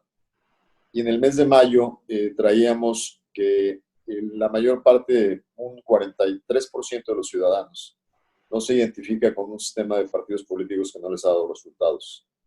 De esa apreciación, en términos relativos, en mayo, el partido con mayores preferencias era Morena, con un 22%. El partido que le seguía era Acción Nacional, con alrededor de un 18%. Y en un distante tercero, cuarto, con niveles alrededor del 12-13%, estaba el PRI y al final Movimiento Ciudadano. Sin embargo, esto está cambiando. Yo creo que Acción Nacional se ha vuelto más competitivo en términos relativos. Sin embargo, los ciudadanos siguen, sin duda, señalando a un sistema de partidos políticos que no está respondiendo a las causas ciudadanas. Esta historia es distinta a la figura del presidente y habría que esperar cómo avanzamos hacia la parte más oscura de esta crisis para ver qué efectos va a tener esto sobre la popularidad del presidente. Ok, de manera relacionada, quiero complementar un poquito el tema con un comentario adicional, doctor. Económicamente hablando, nos pregunta Héctor Obenday, económicamente hablando, estamos experimentando una recesión económica. ¿Qué riesgo existe, bajo, medio o alto, de que pasemos a una depresión económica? Yo creo, a ver, el bache va a ser un bache que nos va a tener aquí mínimo un par de años. Eso sin duda. El problema más serio que enfrentamos es que aún una depresión económica en las condiciones tradicionales, su esquema de reactivación está en mecanismos que jalan de una manera pareja al resto de la economía. El problema con esta crisis de salud es que cambia la matriz de riesgos para siempre. Entonces, ¿qué quiere decir esto? Que toda la economía basada en consumos colectivos, sector turismo, convenciones, turismo de convenciones, turismo en general en materia de servicios, espectáculos, deportes, del cual dependen cientos de miles de empleos de mexicanos, no van a tener una ruta de recuperación lineal. Tenemos que estar preparándonos para un modelo distinto de restablecimiento de la actividad económica.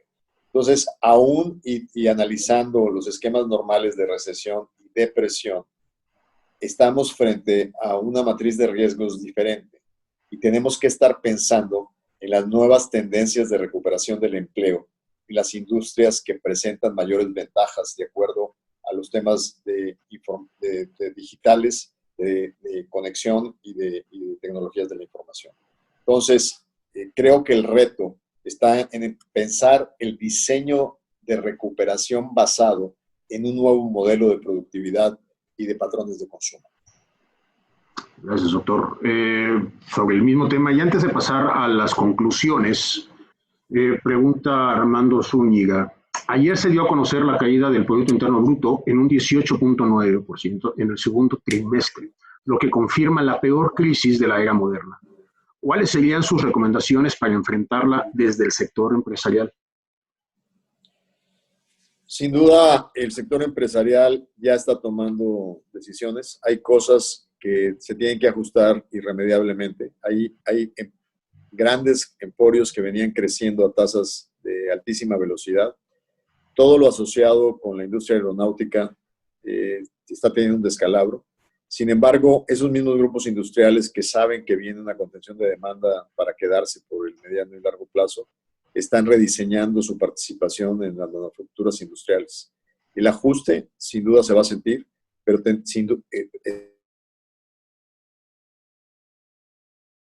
y eslabones hacia adelante en otro tipo de actividades que sí tienen posibilidades de expansión. Tenemos que centrarnos fundamentalmente en cómo reactivar el modelo exportador, a pesar de que nuestro principal mercado está en una ciclicidad fluctuante por el mal manejo también en Estados Unidos de la pandemia, en donde hay altibajas en los patrones de consumo de durables, pero esa es nuestra única salida, el sector exportador como motor de vinculación. Adicionalmente a eso, el esquema de intervención interno, pequeñas y medianas que están tronando por todos lados y que son negocios que no se van a recuperar, tiene que tener un modelo de intervención más decidido. Yo creo que los gobiernos estatales, dentro de sus reducidos márgenes de maniobra, deberían de estar ofreciendo capacidades y diseño de creatividad para modelos de apoyo a las pequeñas y medianas empresas y vinculación con las empresas tractoras que tendrán éxito. Ese es el modelo más previsible dentro de la dinámica de salida en el mediano plazo, que serían los próximos 24 meses. Es necesario sentarse, arrastrar el lápiz, analizar sector por sector, ver mecanismos específicos y ver dónde va a estar el pool que vamos a tener por parte del sector externo una vez que se controle esta pandemia, que no va a modificar la matriz de riesgos, por lo tanto tenemos que estar pensando en los nuevos campos de desarrollo hacia el futuro. Excelente. Jorge, preguntan, y me gustaría de aquí ya seguirnos con tu conclusión, por favor, ¿qué opinión te merece que el ejército tenga asignadas funciones a realizar fuera de sus responsabilidades y funciones constitucionalmente establecidas? Aunque la seguridad en las calles ya está por decreto, pero tuvieron que llegar a eso para que se llevara a cabo. Se le está utilizando como no se quería al principio del sexenio. Comentario de José Luis Pulido. ¿Te mereces algún comentario? Y por favor, tu conclusión y alguna observación adicional. Pues creo que ya lo habíamos comentado hace unos minutos, o ya lo había yo mencionado. Yo creo que es muy desafortunado el que tengamos que recurrir al ejército para ocupar una serie de responsabilidades que demuestran realmente la incompetencia que han tenido los actores en esos temas. Lamento mucho también como mexicano, y lo hago y lo pienso a título personal, que dentro de los comentarios que el señor presidente hizo durante muchos años como candidato, criticó la militarización del país. Y muchos mexicanos le compraron ese estandarte o esa postura, y pues hoy que está ahora sí que dentro del ruedo, como los toreros, pues cambia su discurso y pues se apoya totalmente en el ejército, entendiendo pues que él es el líder supremo de las Fuerzas Armadas de este país. Por el otro lado, encuentro también un desafortunado discurso que desde su inicio del mandato pues le dio al ejército. Y si algo tiene el ejército, y hay que entenderlo porque creo que los conozco un poco y los respeto muchísimo, es la disciplina. Creo que el ejército ha sido muy prudente, los generales al mando han sido verdaderamente ejemplares en la disciplina, en donde respetan su mando superior, y a pesar de que hay muchos militares que no comparten el pensamiento también desde su óptica como mexicanos, pues la disciplina manda y la obedecen. Yo me preocupo mucho en el desgaste que puedan tener nuestras Fuerzas Armadas ocupando posiciones que le debieran ser responsabilidad a cuerpos civiles. Y me preocupa mucho no ver una estrategia para que esto que pudiera si bien ser una estrategia del gobierno transitoria pueda fortalecer a esos grupos civiles en su responsabilidad en todos los ámbitos, desde los municipios en donde la policía en un municipio es responsabilidad del municipio o del estado en una gobernatura, pues puedan regresar al ejército a lo que es su verdadera misión. Y la misión del ejército en los países no es estar haciendo todo lo que aquí se les encarga. Entonces, me preocupa, le doy un voto de confianza al señor presidente en estas acciones en materia de tratar de contener la violencia y contener muchos de los problemas que hoy están agraviando a nuestro país. Pero vuelvo a decir que hay que empoderar también las acciones del ejército. A mí me lastima muchísimo ver cómo cuando el ejército hace lo que tiene que hacer con el huachicol o con el decomiso de armamento, etcétera, y son cooptados por pueblos enteros de señoras, de niños, etcétera, y el ejército de una manera muy prudente y muy sabia realmente se ha contenido y no ha provocado un estallamiento social cuando ellos tienen el uso de las armas legítimo como autoridad del Estado. Pero el Estado no les ha dado el apoyo. En muchos casos, la burla y básicamente el agravio a nuestras fuerzas del orden militar, pues ha sido tremendo, entendiendo pues lo que un militar siente ahí, ¿no? Como conclusión yo te diría, veo un horizonte para México complicado en el plano económico, sin que sea yo economista, pero por lo poco que yo puedo estar leyendo y estudiando y también como empresario, veo un panorama complicado. Creo que es un panorama que nos obliga a entender las oportunidades que se presentan, que son diferentes, y reinventarnos en cada una de nuestras posiciones, redefinir una serie de prioridades, ser muy eficientes, buscar ahorros y buscar evidentemente estrategias de diferenciación a lo que antiguamente hacíamos para buscar tener éxito en este mercado que sigue estando ávido de vivir y de operar, pero con nuevas reglas. Y por el otro lado, en el plano de la seguridad, veo un horizonte en donde no veo un cambio inmediato. Ha habido una mutación y migración a otro tipo de delitos que tristemente continúan y van a continuar, y donde requerimos todos los profesionales hacer equipo con nuestras industrias, con nuestros clientes, con nuestros gobiernos, para desarrollar procesos y estrategias que puedan mitigar precisamente esas pérdidas para que eviten que tengan pérdidas en la rentabilidad de sus negocios. Muchas gracias, Jorge. Doctor Guajardo, por favor, si nos apoya con algún comentario final, sus conclusiones. Gracias. Bueno, primero, agradecerle, Manuel, a estas dos organizaciones tan serias esta invitación. Agradecerle a Jorge el privilegio de haber tenido este panel de manera conjunta con los temas de seguridad y economía. Y comentarles, el día de hoy yo tengo un seminario de planeación con mi equipo, y cuando me plantearon esta reunión, que al principio dije seguridad, y ya vi la asociación, pero lo que más me interesó de hacer un paréntesis en mi reunión de planeación de todo el día y venir con ustedes, es el papel que ustedes juegan al frente de muchos grupos empresariales, de asesoría privada en materia de seguridad, porque han sido elementos muy importantes en esquemas de transformación. Recuerdo cuando Nuevo León se perdió en el año 2009 de una manera terrible. El camino de salida lo encontramos gracias a la coparticipación de los expertos en seguridad del sector privado y del sector público. La única experiencia nacional efectiva fueron esos años, y fue gracias a la visión y el trabajo conjunto. Entonces, cuando supe que eran elementos dentro de estas dos organizaciones, me interesó mucho estar en contacto con ustedes, porque pienso seguir comprometido con el futuro de mi estado y de mi país. Yo les diría que aquí hay dos caminos en este proceso. El primero es el que de alguna manera ya dibujamos en nuestra conversación, que hay acciones muy concretas, que no se necesita ciencia nuclear para poder establecer mecanismos efectivos de su control y su combate.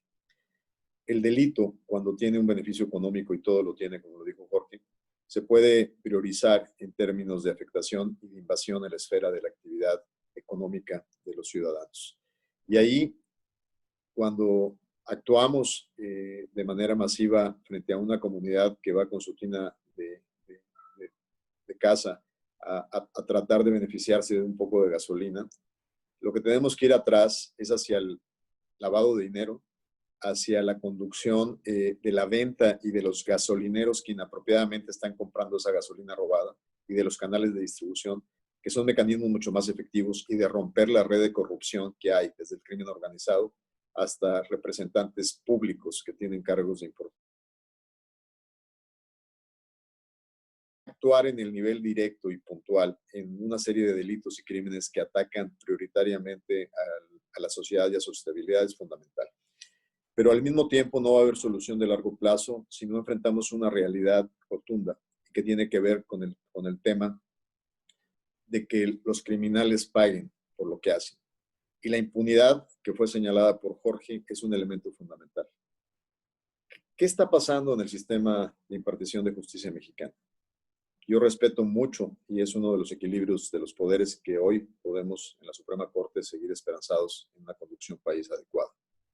Sin embargo, tenemos las deficiencias que implícitamente trae un sistema que durante muchos años, en una hegemonía de un esquema de un solo partido, concentró el poder de las decisiones de los tres poderes en un solo poder, el poder presidencial.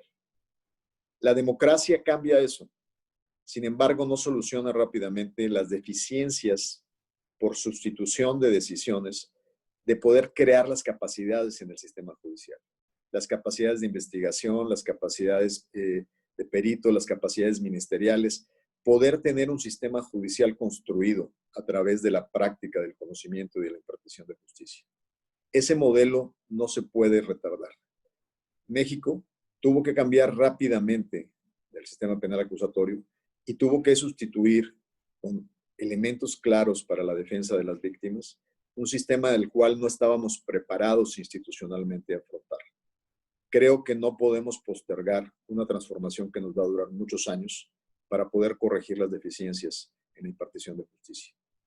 El equilibrio de acciones inmediatas con resultados efectivos de corto plazo, más una ruta clara de fortalecimiento del sistema judicial que nos lleve a que no haya crimen que vaya exento de su pena, es fundamental para lograr el proceso de largo plazo de este país y sin duda del estado donde yo resido, que es Nuevo León.